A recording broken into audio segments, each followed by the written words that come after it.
Time to cut the floor out. So in the previous video, I've pretty much done most of the front part of the car in terms of tubing. There are still bits to do, but I'm going to come back to that at a later date. So the next plan was to either work on the middle section with tubes or the rear section of making a mounting point for my fuel cell and battery. The problem I then realised overnight was the issue of the axle and the prop. Now they're going to sit slightly higher than what this floor allows, so I've got to kind of hack out a central section of fiberglass and also hack out a massive square in the rear trunk area before I can even make kind of a false floor and all that sort of stuff. So we're going to get some tools and we're going to start smashing some massive holes in the floor.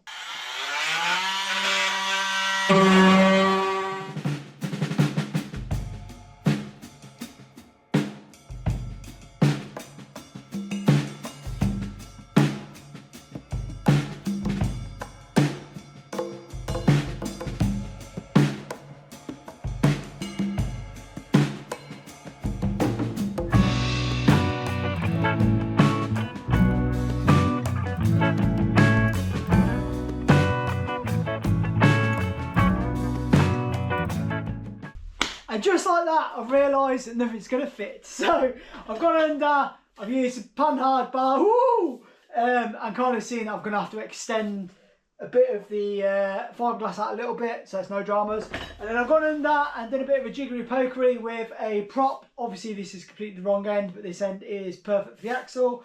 And I think I can get away with just extending the gearbox tunnel back a bit. So the plan is now, again, to get grinding and cutting. Not grinding, no, I'm using a jigsaw. I'm going to just jigsaw this a bit further back. And we're going to prop the prop in and have a look whether it's any more clear. Once that's done, we'll then start making some metalwork.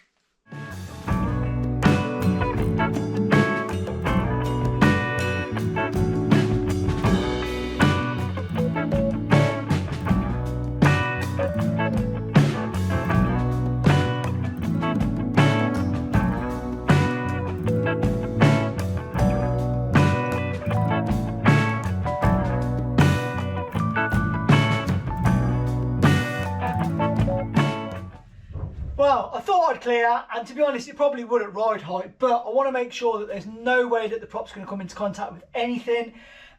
So yeah, I do need to annoyingly extend this section back to about here. Measuring underneath, it's probably just behind this spot.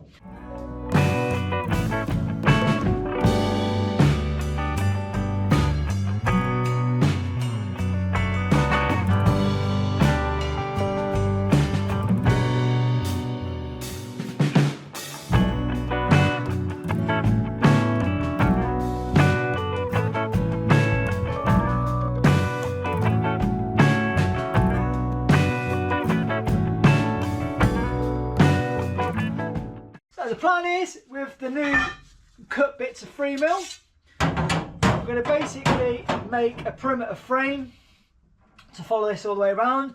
I am going to try and be clever and make this in one piece. So I'm going to hopefully be able to bend this up and over.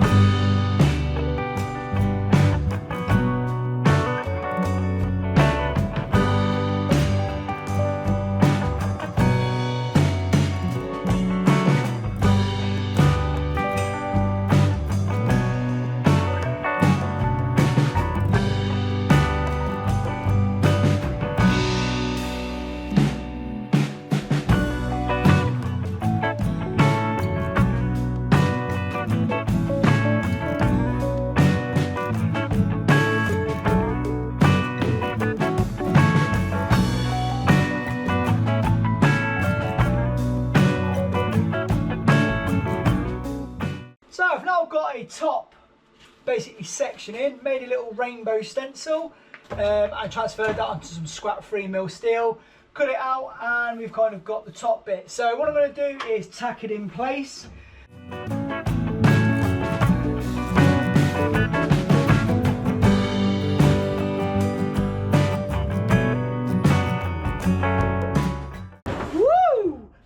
here we are in the car.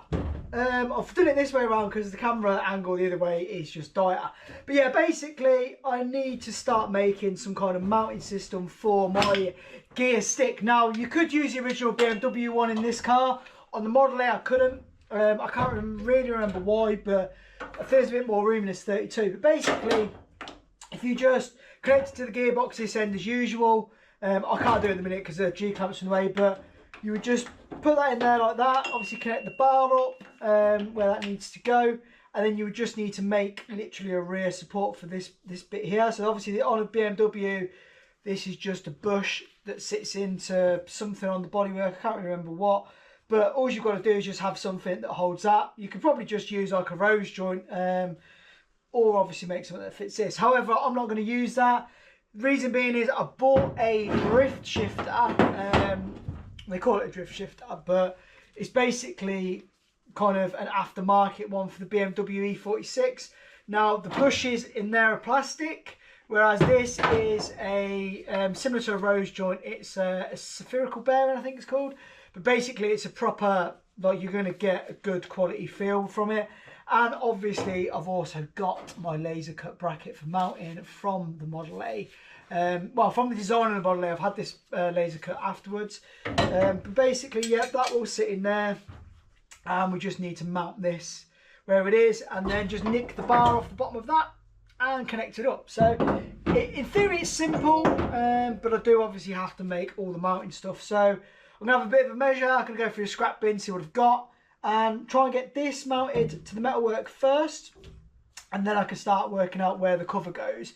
I was originally going to do the cover first, but I think it's going to make more sense for me doing the mounting bit first, because obviously I can trim the cover around to suit. So yeah, let's go.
Tunnel on the table, and what I'm going to do is I'm going to chuck in a bit of 3mm flat section across here.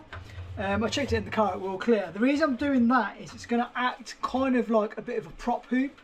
So we'll have a nice big thick bit of steel here, and then realistically I can make the rear section very easily that can just weld in there, maybe at like a very slight angle, and then make this section forwards, rather than just doing kind of a round hoop with an angle going up like I was going to originally.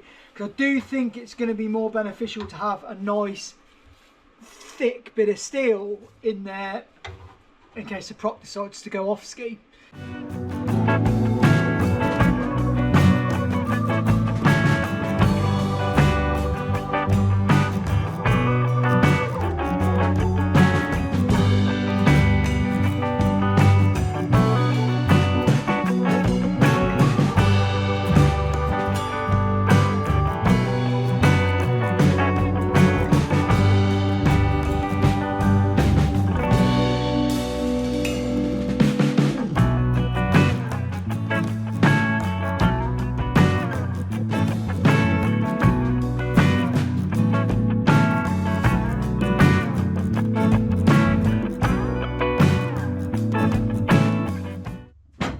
And we dropped back in. Now the rear section is done. The gears select. Now obviously for the purposes of the video it's going to look really wobbly, and that is because there's no strength in this section here.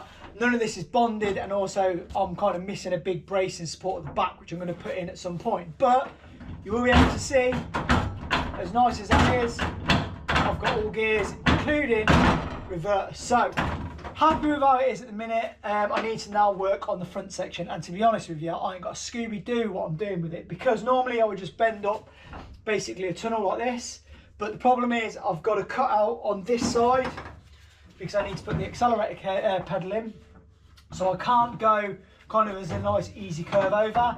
I'm going to have to do something in this section here, which probably just going to have to box it out, and then obviously in doing that I kind of need to make it join where it goes straight, so it's going to have to go straight for a bit, possibly curve, and then yeah, I don't know. I literally don't know. So I'm going to get some metal. I'm just going to wing this one. It may end up just being kind of more of a squarer tunnel, which to be honest, I'm not bothered about. As long as I've got a tunnel, that's all I really care about at this stage. And it's not going to be visible anyway, because there's going to be soundproofing, going over the top, carpet and whatnot. So, let's just wing it. Let's just give it a go.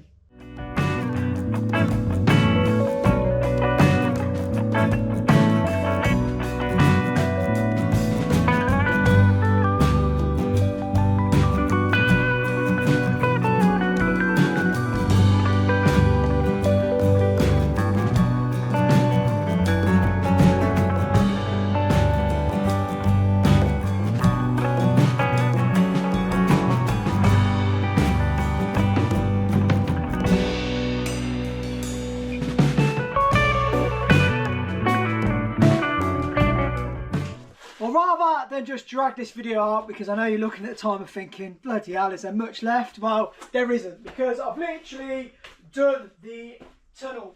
Well, to a certain degree I've done it anyway. Obviously it needs a lot of seam sealing, but this is kind of what we're left with. I'll show you it fitted. Obviously all the inside needs seam sealed, and it's kind of a sort of a semi hoop, because obviously we're going to get the throttle pedal in and make it as comfortable on the driver's side as possible. Trying to squeeze 3 pedals into a 32 is an absolute nightmare. So I'm going to drill a load of holes through. We're going to do this off camera. I'm not going to bother carrying on now. I'm going to drill obviously all the holes through so I can temporarily then screw it through into the fiberglass with a load of Tiger Seal or PU adhesive all the way around, and then that's going to bond this in. I was going to use a structural adhesive, but I'm not overly sure it's that great, to be honest. But I know PU Tiger Seal, you ain't getting it off. So we're going to bond it in, and we're going to look at other stuff on there. I can show you what it looks like fitted as well. But yeah, if you've been watching the video so far and you're up with kind of what we're doing, I just want to say thank you for watching. I know there's not many viewers that kind of watch this week after week, but for those of you that do, really appreciate it. But yeah, hopefully see you in the next video. Peace out.